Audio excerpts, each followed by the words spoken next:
എല്ലാ സഹോദരങ്ങൾക്കും നമ്മുടെ യൂട്യൂബ് ചാനലിലേക്ക് സ്വാഗതം. അപ്പോൾ എന്താണെന്ന് വെച്ചാൽ 2 ദിവസമായിട്ട് ഇങ്ങനെ വൈറലായിക്കൊണ്ടിരിക്കുന്ന ഒരു ന്യൂസാണ് നമ്മുടെ വിനായകൻ്റേത്.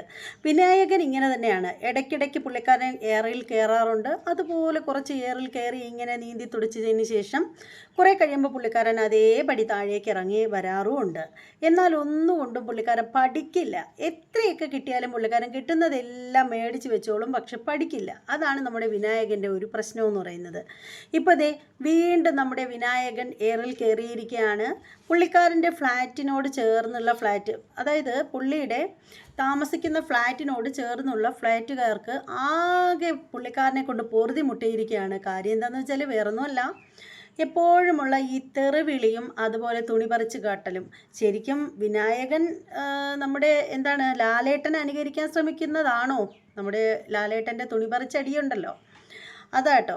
ശരിക്കും സത്യം പറഞ്ഞാൽ നമ്മുടെ വിനായകന് നല്ല ചുട്ട അടി കിട്ടാത്തതിൻ്റെ ഇതൊക്കെയാണ് കൂടെ ഇങ്ങനെ കാണിക്കുന്നുണ്ട് വിനായകൻ. പക്ഷേ വിനായകൻ എന്ത് ചെയ്തിട്ടും ഒരു കാര്യമില്ല. വിനായകൻ്റെ രോമത്തിൽ പോലും പറിക്കാൻ ആർക്കും സാധിക്കില്ല എന്ന് തന്നെ വേണമെങ്കിൽ പറയാം. കാരണം പുള്ളിക്കാരൻ ഇതിനു മുമ്പ് പല സ്ഥലത്ത് വച്ചിട്ടും പുള്ളിക്കാരൻ വഴക്കും പ്രശ്നങ്ങളും ഒക്കെ ഉണ്ടായിട്ടുണ്ട്. അപ്പോഴൊക്കെ പോലീസ് പിടിച്ചുകൊണ്ട് പോയിട്ടുണ്ട്. കുറേ കഴിയുമ്പോൾ വിനായകൻ പുഷ്പം പോലെ ഊരി വരാറുമുണ്ട്. എയർപോർട്ടിൽ വെച്ച് തന്നെ എത്ര തവണയാണ് നമ്മുടെ വിനായകൻ പ്രശ്നങ്ങളൊക്കെ ഉണ്ടാക്കി പോലീസ് ലോക്കപ്പിലൊക്കെ ആയിട്ട് പോയിട്ടുള്ളത്. നമ്മളൊക്കെ അതിൻ്റെയൊക്കെ വാർത്തകളൊക്കെ കാണുകയൊക്കെ ചെയ്തിട്ടുള്ള ആളുകളാണ്. പക്ഷേ ഇപ്പോഴും വിനായകൻ എയറിൽ തന്നെയാണ്. ഇപ്പോൾ എയറിൽ കയറിയതിൻ്റെ കാര്യമെന്ന് വെച്ചാൽ തൊട്ടടുത്ത ഫ്ലാറ്റിൽ ഉള്ളവരോട് തെറിവിളിയാണ്. എൻ്റെ പൊന്നെ, അതൊട്ടുമിക്ക ചാനലുകളിലും വന്നിട്ടുണ്ട് കേട്ടോ. ആ ഒരു തെറിവിളിയിലേക്ക് വീഡിയോ വന്നിട്ടുണ്ട്. അത് ശരിക്കും പറയുകയാണെങ്കിൽ ആരെയും ഡയറക്റ്റ് കേൾപ്പിക്കാൻ പറ്റില്ല, അമ്മാതിരിയുള്ള തെറിവിളിയാണ്. എൻ്റെ കയ്യിലും കിട്ടിയതാണ്, പക്ഷേ ഞാനത് ഇടണ്ടെന്ന് വിചാരിച്ചു. പിന്നെ അത് ഭയങ്കര മെനക്കേടാണ്, മ്യൂട്ട് ചെയ്തതിന് ശേഷമൊക്കെ ഇടാൻ പറ്റുള്ളൂ.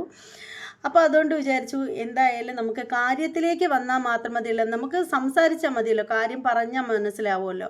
അപ്പോൾ പലരും വിനായകൻ്റെ ഈ കുൽസിതങ്ങളൊക്കെ കണ്ടിട്ടുണ്ടാവും, മറ്റ് ചാനലിലൂടെയൊക്കെ കണ്ടിട്ടുണ്ടാവും. അപ്പോൾ പിന്നെ നമ്മൾ അതെടുത്തിട്ടിട്ട് പിന്നെ വെറുതെ സമയം എനിക്കെടുത്തുണ്ടല്ലോ എഡിറ്റിങ്ങും കാര്യമൊക്കെ ആയിട്ട്.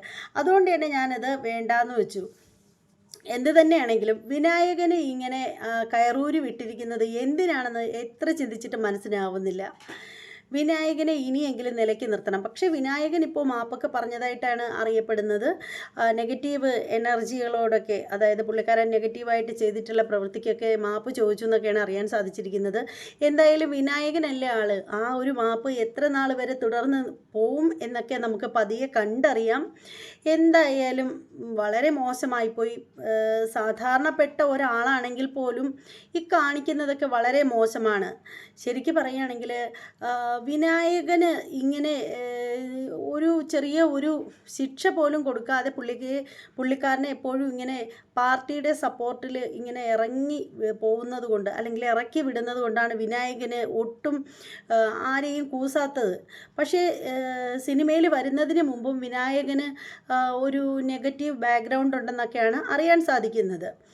പിന്നെ ഒരു കാര്യം പറയത്തക്ക ഒരു കാര്യമെന്ന് വെച്ചാൽ, എനിക്ക് ചോദിക്കാനുള്ളത് നമ്മുടെ പൊതുസമൂഹത്തോടും നമ്മുടെ പോലീസ് ഓഫീസറോടും ഒക്കെയാണ് ചോദിക്കാനുള്ളത്. മറ്റൊന്നുമല്ല, ബോച്ചെ ഹണിറോസിനെ നോക്കിയിട്ട് ദ്വയാർത്ഥ പ്രയോഗം നടത്തിയപ്പോൾ പുള്ളിക്കാരനെ ഒരു ക്രിമിനലിനെ കൊണ്ടുപോകുന്നത് പോലെ കൊണ്ടുപോയി അദ്ദേഹത്തിനെ അവിടെ ഒരു 4-5 ദിവസം പാർപ്പിച്ചു. അതിനുശേഷമാണ് അദ്ദേഹത്തിന് ജാമ്യം പോലും കിട്ടിയത്.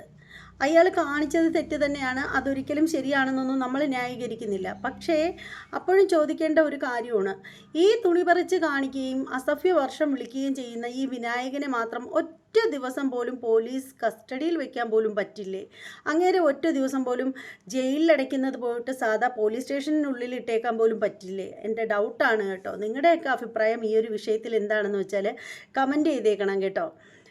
എന്താണ് നിങ്ങളുടെ അഭിപ്രായം എന്ന് ശരിക്കും പറയുകയാണെങ്കിൽ. അപ്പോൾ ഈ വിനായകനെ പോലുള്ളവരെ ഇങ്ങനെ കയറൂരി വിടുന്നത് ശരിയല്ല. ബോബി ചെമ്മന്നൂരിനെ ശിക്ഷിക്കാമെങ്കിൽ എന്നാൽ ചോദിക്കും, ബോബി ചെമ്മന്നൂർ എന്താ അത്രയും വലിയ സംഭവമാണെന്ന്? അദ്ദേഹം വലിയ സംഭവമൊന്നും അല്ലെങ്കിൽ പോലും അദ്ദേഹം അത്യാവശ്യം അറിയപ്പെടുന്ന ബിസിനസ്മാനൊക്കെ തന്നെയാണ്. പക്ഷേ എന്ന് കരുതി എന്ത് തെമ്മാടിത്തരവും കാണിക്കാമെന്നൊന്നുമില്ല, അങ്ങനെയല്ല ഞാൻ പറയുന്നത്. പക്ഷേ ഒരുപാട് നല്ല കാര്യങ്ങൾ ചെയ്യുന്ന വ്യക്തി കൂടിയാണ്.